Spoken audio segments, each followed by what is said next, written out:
मैं पुष्पेन जी के पास आती हूँ कि पुष्पेन जी, आज किसानों को लेकर भी उन्होंने बड़ी बड़ी बातें की, और वोट चोरी के इस अभियान के बीच में आज ये जो 103 मिनट का मोदी जी का भाषण है, ये आपके हिसाब से क्या था? ये जो 103 मिनट आज सब ने मोदी जी को सुना, आज आपको लग रहा है कि मोदी जी क्या विश्व के लिए, हम वो अपने आप को विश्व गुरु कहते हैं, क्या भारत को विश्व गुरु बनाएंगे? क्या विश्व गुरु वाला संदेश आज क्या वो दे पाए पूरे विश्व को लाल किले के प्राचीर से? जी देखिए नीलू जी, सबसे महत्वपूर्ण बात, उस पर आने से पहले जो अन्य बात, एक तो किसान के बारे में इन्होंने कहा, ये केवल अपनी खीज मिटाने के लिए और जिस तरीके से इनके ऊपर तमाम लोकतंत्र को खत्म करने के, और ऑपरेशन सिंदूर के बाद जो इनकी किरकिरी हुई ट्रंप वाली बात है, उसको छिपाने के लिए किसानों के पीछे छिपने की बार बार बयान ये दे रहे हैं कि मैं ट्रंप के सामने खड़ा हूं दीवार बन के और किसानों की रक्षा करने का काम कर रहा हूं। जबकि किसानों को किस तरीके से लखीमपुर खीरी में इनके मंत्री द्वारा कुचला गया, 750 किसान दिल्ली के चारों तरफ बैठे बैठे शहीद हो गए, आज तक उनको एमएसपी नहीं दी। पंजाब हरियाणा के बॉर्डर पर बैठे हुए किसान जो है किस तरीके से वहां पर पीट करके भगाए गए, तो ये सारी चीज भी देश ने देखी है। तो किसानों के प्रति कितने बड़े हमदर्द हैं, इसका दिखावा करने की कोई आवश्यकता नहीं है। दूसरा, इन्होंने एक महत्वपूर्ण मुद्दा उठाया कि भाई घुसपैठ बहुत हो रही है। इन्हीं का वीडियो पहले भी वायरल था, अब भी वायरल हो रहा है धीरे धीरे, कि जब सारी चीजें, अस्त्र शस्त्र, सेनाएं जब मोदी प्रधानमंत्री के हाथ में है, जो ये मनमोहन सिंह के लिए कहते थे, और फिर वो लोग वहां से कैसे आ जाते हैं, हथियार कैसे आ जाते हैं। तो ये दोनों चीजें, घुसपैठ वाली बात और पहलगांव होने वाली बात, क्योंकि पहलगांव का जो हमला हुआ है वो बाहर से हुआ है जैसा इन्होंने बताया, तो निश्चित रूप से इसकी सारे की जिम्मेदारी इनकी खुद की थी, जिसमें इनकी नाकामी और फेलियर साबित हुआ है। पहलगांव के विषय में इन्होंने कहा कि हमने ऑपरेशन सिंदूर करके सबक सिखा दिया, वो कर दिया। तुमने क्या सबक सबक सिखा दिया? सबक सीखा हुआ आदमी आपको रोज न्यूक्लियर बम की धमकी तो नहीं दे सकता था। आपने सीज फायर किस टर्म्स पे किया, आज तक आपने नहीं बताया। आपने दुश्मन का क्या नुकसान किया, आज तक आपने नहीं बताया। आपके सेना के लोगों ने, जिनको दाएं बाएं कुछ थोड़ा बहुत निकल गया उनके मुंह से, उनके ऊपर भी पट्टी बांधने का मुंह पर काम किया। इसी तरीके से आपने सिंधु जल समझौते के विषय में जिक्र किया कि भाई देश के किसानों को, हमारी भूमि को सिंचित करने की जगह ये सारा का सारा पानी जो है वहां जा रहा है। बड़ा मतलब आपराधिक जैसा एक जल समझौता था। तो भाई आपने 11 साल में कितने बांध बनाए, कितने क्यूबिक मीटर या कितने क्यूसेक पानी आपने इधर को डाइवर्ट किया, जरा इसका खुलासा आप कर दीजिए। और ऑपरेशन सिंदूर होने के बाद आपने कितना पानी कहाँ डाइवर्ट कर दिया और कौन से रेगिस्तान तक आपने पहुंचा दिया, इसके विषय में आपने देश को कुछ बताना चाहिए था। तो ये हवाई बातें थी।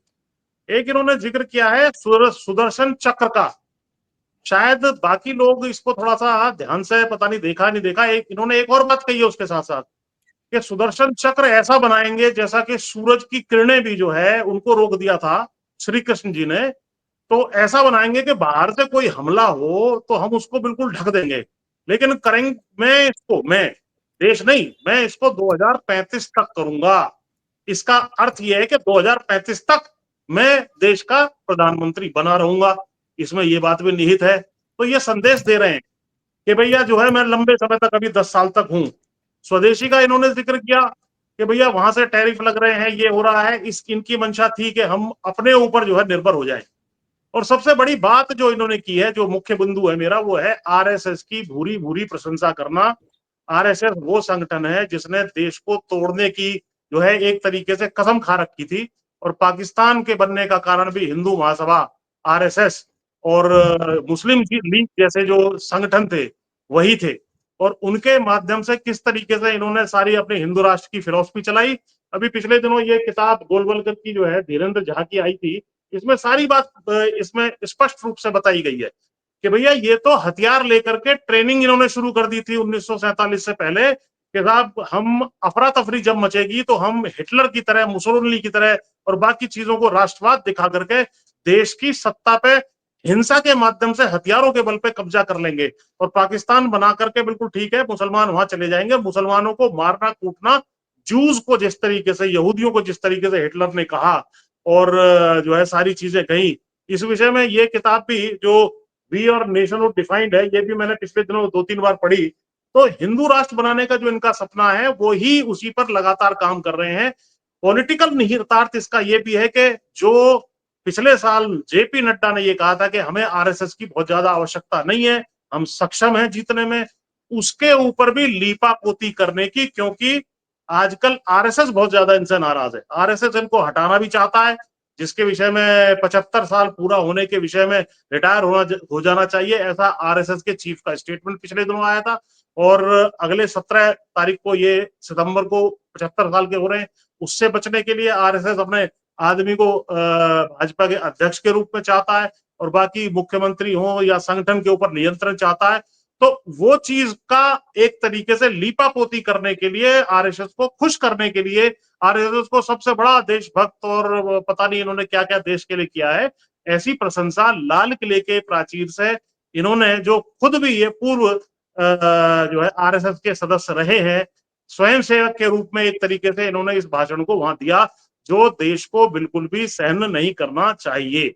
जी बिल्कुल बिल्कुल। एक, और एक चीज मैडम, एक सेंटेंस लास्ट बोल दूं, जो बोलिए। आवाज बंद करने वाली बात है, आप लोगों को भी और दर्शकों को बता दूं कि इन्होंने एक संदेश मेरे पास भी भेजा था 3 दिन पहले।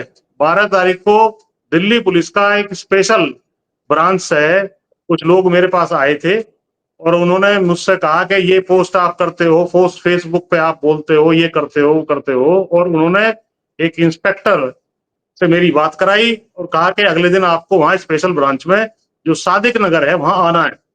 तो मैंने उस इंस्पेक्टर को, जो उसने प्रश्न पूछा कि भैया ये फेसबुक पे आपने पोस्ट किया, मैंने कहा ना फेसबुक पे नहीं किया, केवल ट्विटर पे भी किया है, यूट्यूब पे भी किया है, इंडियन एक्सप्रेस में लेख लिख के भी कहा है, और नवभारत टाइम्स में भी लिखा है, दैनिक जागरण में लिखा है, और बीबीसी इंटरनेशनल लेवल तक मैंने इंटरव्यू में ये सारी बातें कह दी हैं। अब किस कोर्ट कचहरी में चलना है वो बताइए, और गिरफ्तारी करने जब आओ तो एक आदमी मत आना, 10-20 आदमी लेकर के आना, और पुलिस की वर्दी में आना, और तुम क्यों आपने आए क्या यहाँ, वोट मैं गाजियाबाद रहता आपने हूँ। लिखा क्या तो था? क्या वोट चोरी पे ये लिखा था? क्या चौधरी जी हाँ आपने क्या वोट चोरी पर लिखा था, इसीलिए पहुंच गए हाँ, तो आपके पास? बहुत ज्यादा हमने बोला ना वोट चोरी पर, तो ये आवाज बंद करने की कोशिश कर रहे हैं। लेकिन वापस संदेश मैंने उनको भिजवा दिया, अमित शाह और उनको, कि मैं डरने वाला नहीं हूँ, गिरफ्तारी के लिए तैयार बैठा हूँ। और मैंने उसको ये भी कहा, यार तुम 20 साल लेट आए हो, मैं तो बहुत दिनों से तुम्हारा इंतजार कर रहा हूँ, तो मुझे पकड़ो और अंदर डालो, फिर और तमाशा होगा। जी चलिए, असली आजादी तो यही है कि आप जो फील करते हैं आप उसे बोले, जो फील आप करते हैं वो आप लिखें। लेकिन अगर उसकी आजादी नहीं है और उसके बदले में पुलिस अगर आपके दरवाजे पर पहुंच रही है, तो फिर ये कैसी आजादी? तो क्या बीजेपी से आजादी चाहिए, क्या मोदी जी से आजादी चाहिए? ये सारे सवाल है इस समय देश के सामने, और ये जनता तय करे कि क्या अब हो सकता है आगे। लेकिन कुल मिलाकर ये 103 मिनट का जो भाषण था, बहुत ही उबाऊ, थका हुआ, एक घिसा पिटा रिकॉर्ड जिसको कहते हैं, वो उस तरीके से समराइज किया हुआ भाषण है। और हर साल का भाषण, आज मैं कई सारे भाषण 2014 से लेकर आज कई भाषणों को मैंने खंगालने की सुबह अर्ली मॉर्निंग से कोशिश की, बिकॉज मुझे एनालाइज करना था। और हर बार भाषण में कुछ ना कुछ ऐसा ही था, हर भाषण से ऐसा लग रहा था कि मोदी जी का जितने भाषण हो रहे हैं, आगे बढ़ रहे हैं, उससे उनका पतन और दिखता जा रहा है। किस तरीके से मोदी जी की इमेज, मोदी जी की क्रेडिबिलिटी, मोदी जी का स्टैचर हर भाषण से गिरता जा रहा है। और आज 12वें भाषण में ऐसा लगा कि उनके पास कुछ भी नहीं है, सिवाय इसके कि खुद ही उन्होंने प्रमाण दे दिया कि मैं जीरो हूं।